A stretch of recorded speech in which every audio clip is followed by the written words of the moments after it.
Assalamualaikum dan salam sejahtera kepada para panel, tuan-tuan dan puan-puan serta rakan-rakan sekalian. Saya Anisman Buang Raya Wengi bin Abdul Rahman, mewakili dua orang rakan saya, ingin membentangkan tajuk kajian kami yang bertajuk Reka Bentuk E-Module PTBI untuk pelajar Kolej Vokasional berdasarkan kaedah Fuzzy Delphi.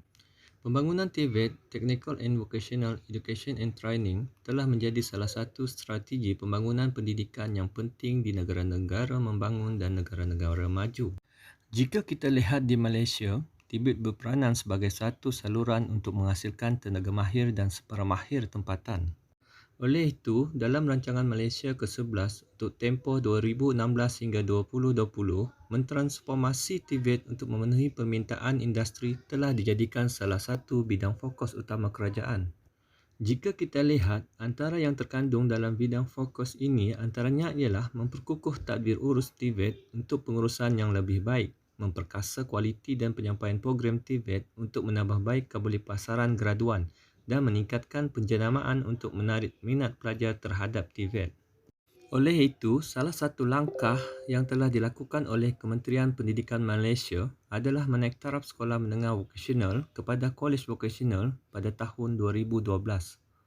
Pembaharuan dalam sistem pendidikan khususnya pendidikan vokasional adalah perlu dalam menghasilkan kesan positif kepada keberhasilan pelajar dan seterusnya dapat menyediakan para pelajar bagi menghadapi cabaran globalisasi abad ke-21.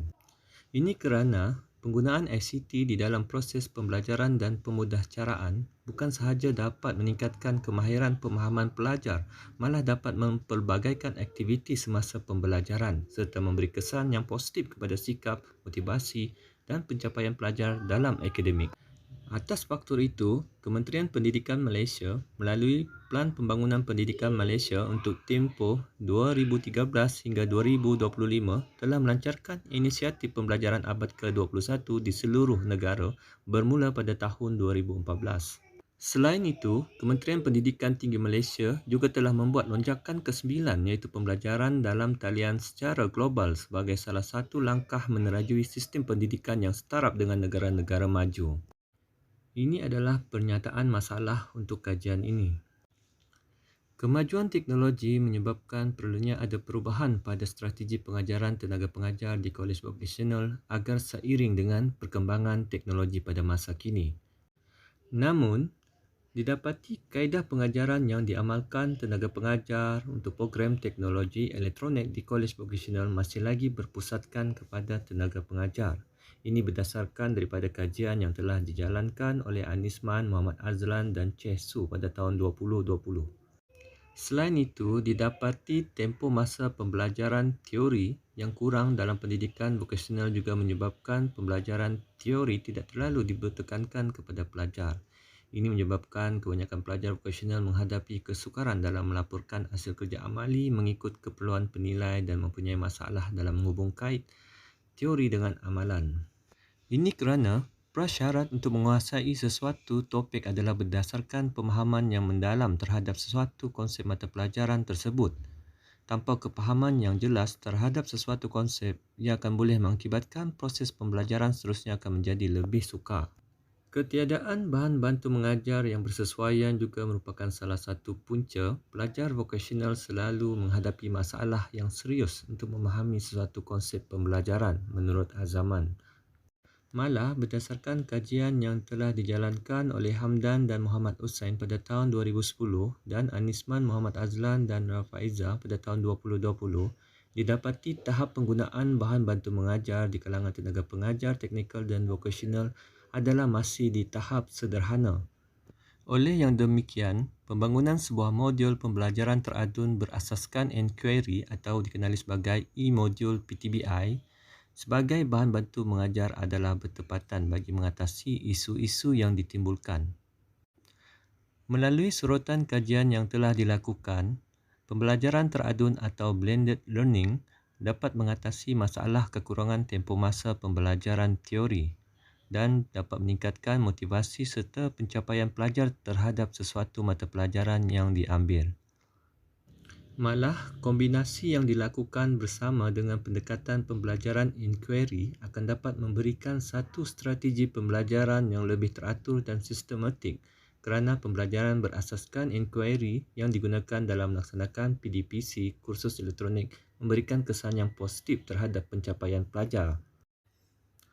Oleh itu, dalam konteks kajian ini, kami mereka bentuk e-modul PTBI menggunakan kaedah Fuzzy Delphi dalam menentukan elemen-elemen yang sesuai untuk aktiviti pembelajaran yang berasaskan blended learning dan inquiry.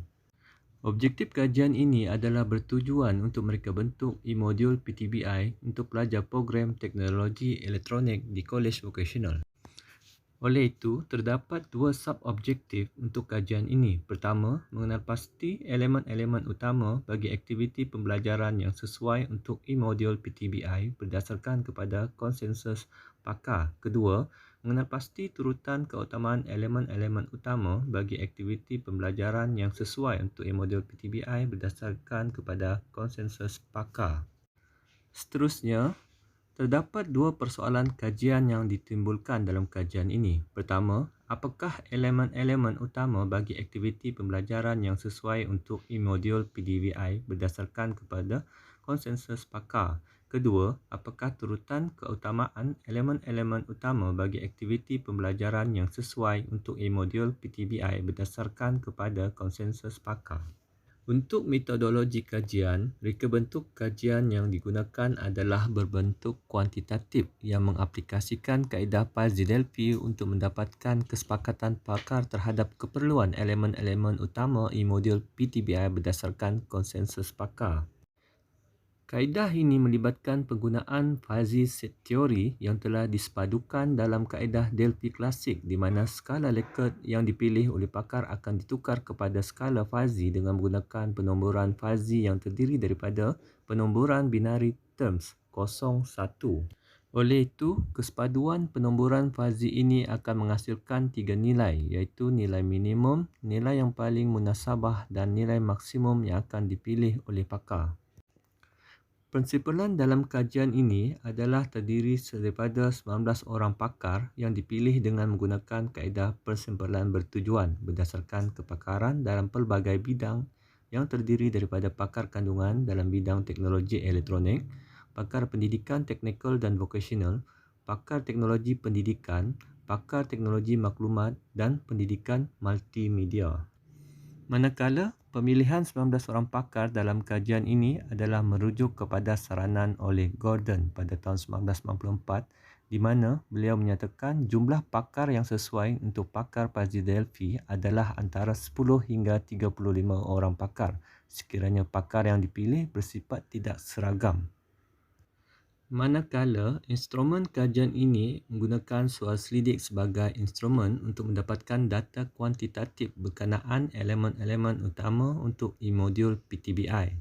Soal selidik Fuzzy Delphi merupakan soal selidik yang mengandungi elemen-elemen yang berkaitan dengan reka bentuk sebuah modul yang ingin dibangunkan. Elemen-elemen ini disenaraikan dalam bentuk soal selidik untuk dinilai oleh pakar-pakar yang berkaitan. Soal selidik ini juga menggunakan skala linguistik 5 poin berdasarkan kajian literatur yang dilakukan iaitu skala sangat tidak setuju, kurang setuju, setuju dan sangat setuju. Jadual 1 menunjukkan bahagian dan item-item yang terdapat di dalam instrumen soal selidik Fuzzy Delphi yang digunakan dalam kajian ini. Untuk prosedur kajian ini terdapat 4 langkah yang perlu dipatuhi. Langkah pertama adalah pemilihan pakar. Dalam kajian ini, pemilihan pakar berdasarkan kepada pandangan Berliner pada tahun 2004 dan Peel pada tahun 1971 yang menyatakan seseorang pakar itu mestilah mempunyai tempoh pengalaman dalam bidang yang melebihi 5 tahun, mempunyai latar belakang dan pengalaman yang sama dengan konteks kajian serta mempunyai maklumat yang diperlukan oleh kajian. Langkah kedua adalah pembinaan soal selidik untuk pakar, di mana pembinaan soal selidik Fuzzy Delphi ini dihasilkan melalui kajian analisis keperluan dan juga berdasarkan sorotan kajian yang merujuk kepada model aktiviti blended learning oleh Kohang pada tahun 2009. Setelah soal selidik dibina, maka langkah ketiga adalah mengedarkan borang soal selidik tersebut kepada pakar-pakar secara bersemuka. Soal selidik Paji Delphi yang telah siap dibangunkan diedarkan kepada 19 orang pakar daripada pelbagai bidang. Setelah instrumen dijawab oleh pakar, pengkaji mengutip semula instrumen tersebut dengan cara membuat tembujanji dengan setiap pakar untuk bertemu secara bersemuka. Tujuan utama pengkaji bertemu secara bersemuka adalah untuk mendapatkan penjelasan yang lebih jelas sekiranya terdapat komen atau cadangan baharu yang diberikan oleh pakar. Kemudian, hasil dapatan data yang diperolehi dimasukkan ke dalam perisian Microsoft Excel untuk dianalisis dengan menggunakan template analisis Fuzzy Delphi. Langkah terakhir dalam prosedur kajian ini adalah menganalisis data. Proses menganalisis data melibatkan beberapa peringkat seperti berikut. Peringkat pertama yang perlu dilakukan adalah melakukan penukaran pembuli ubah linguistik kepada penomboran segitiga fuzzy atau triangular fuzzy numbers. Peringkat kedua adalah proses penentuan jarak untuk kenal pasti nilai threshold D. Ianya merupakan syarat pertama yang perlu dipatuhi dengan nilai D hendaklah tidak melebihi atau sama dengan 0.2. Bila perkara ini berlaku, maka ianya dikira kesepakatan pakar telah dicapai berdasarkan Ching dan Lin pada tahun 2002. Seterusnya, peringkat ketiga adalah penentuan peratus kesepakatan kumpulan, di mana ianya merupakan syarat kedua bagi menentukan nilai peratus kesepakatan pakar yang mana ianya harus melebihi 75% untuk setiap item. Ini pula berdasarkan pada Chu dan Huang pada tahun 2008 dan juga Murray dan Hammonds pada tahun 1995.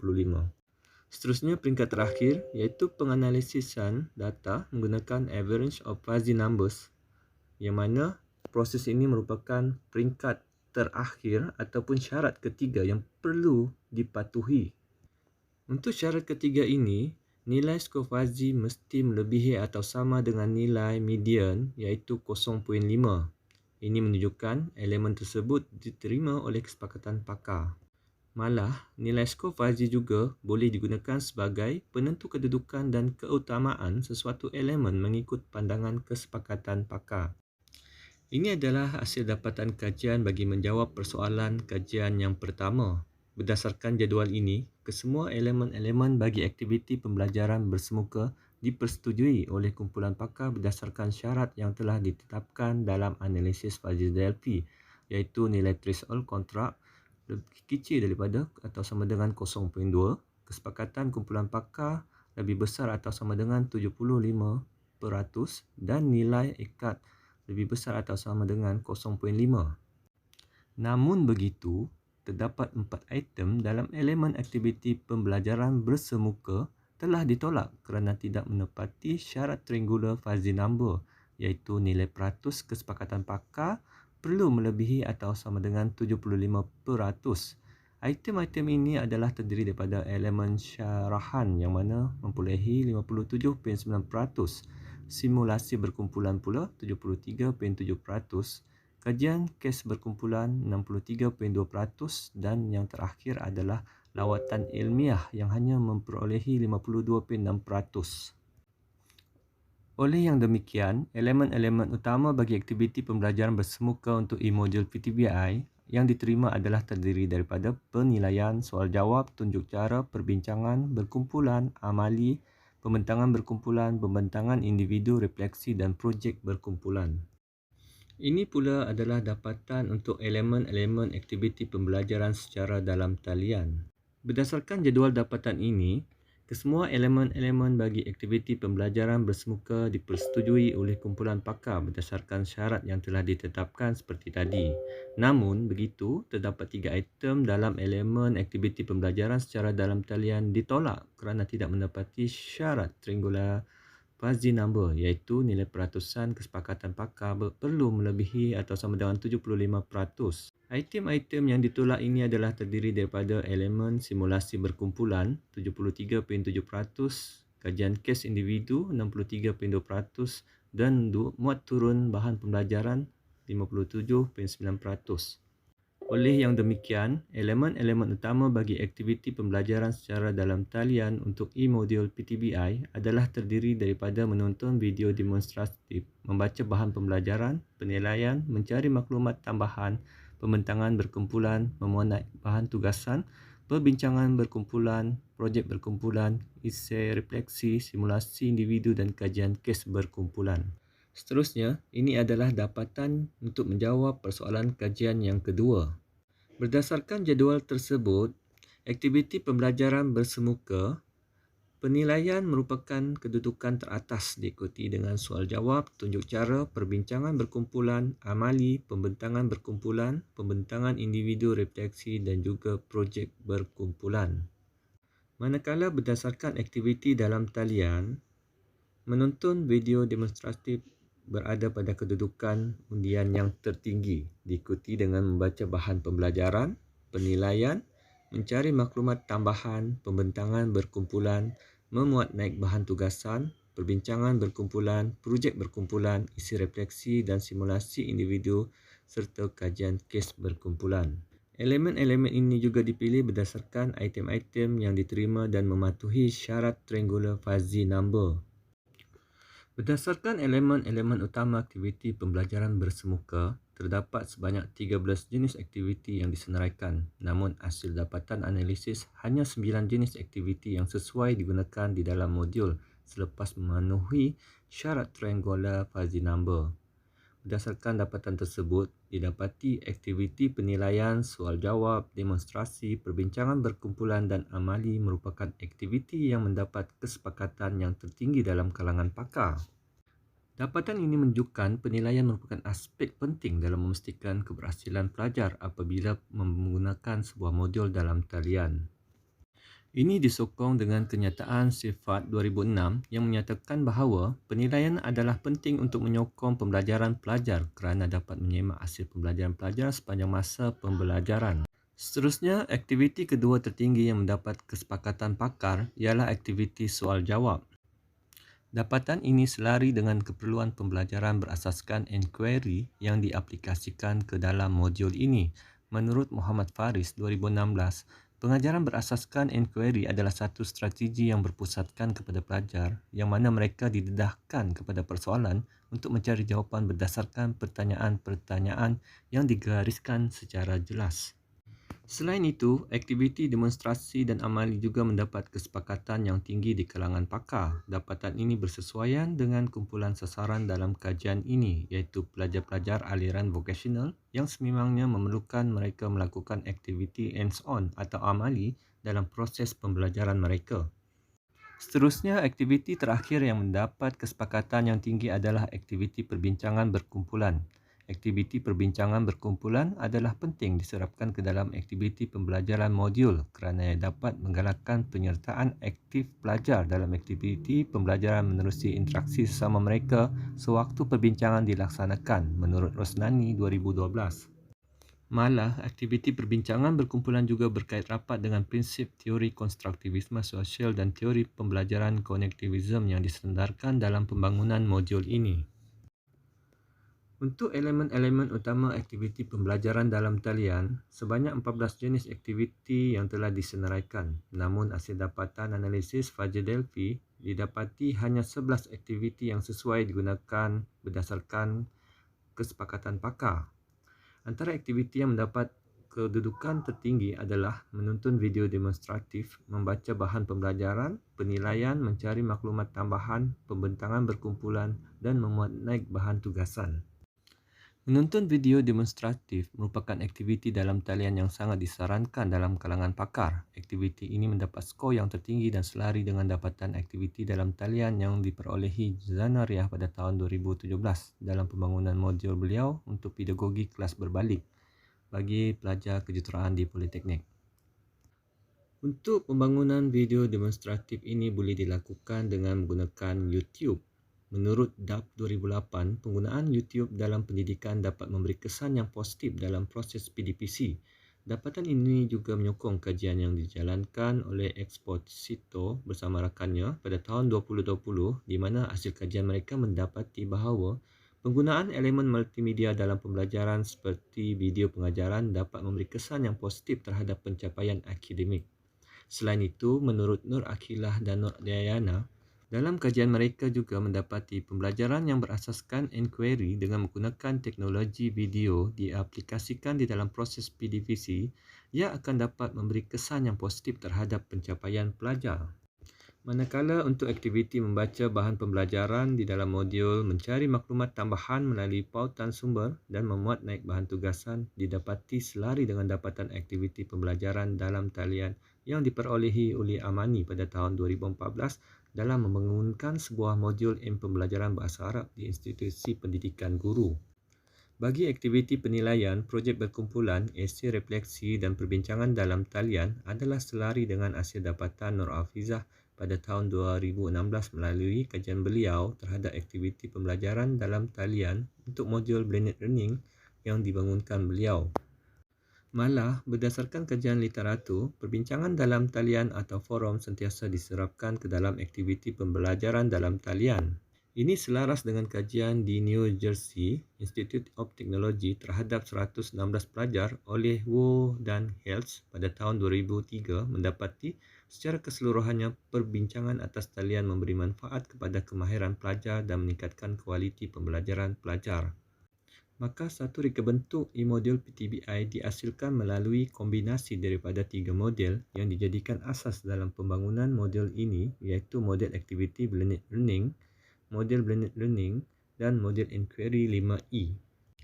Ini adalah reka bentuk e-modul PTBI untuk pelajar aliran vokasional yang telah direka bentuk berdasarkan dapatan yang diperolehi dalam kajian ini.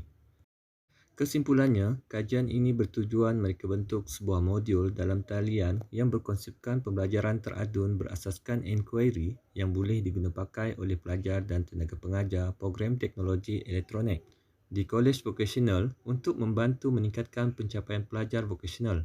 Oleh itu, kewujudan elemen-elemen utama yang dikenal pasti untuk aktiviti pembelajaran dalam e-modul PTBI diharap dapat memberi dimensi baharu dalam pendidikan vokasional terutamanya kepada pelajar kolej vokasional. Oleh itu, saya akhiri. Sekian, terima kasih.